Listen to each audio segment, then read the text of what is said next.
revolved around the impact of COVID-19 and its containment measures.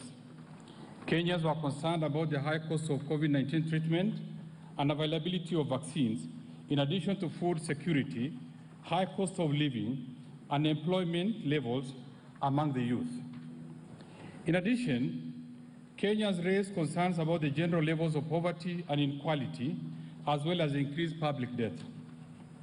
Mr. Speaker, at the outset, I wish to assure Kenyans that these concerns have been considered, and I will be elaborating specific interventions later in this statement.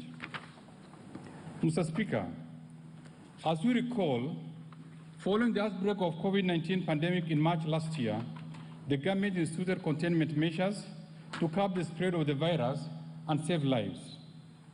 To cushion Kenyans and businesses, the government rolled out specific fiscal interventions, including reduction of pay-as-you-earn and corporate tax from 30 to 25%, value-added tax from 16 to 14%,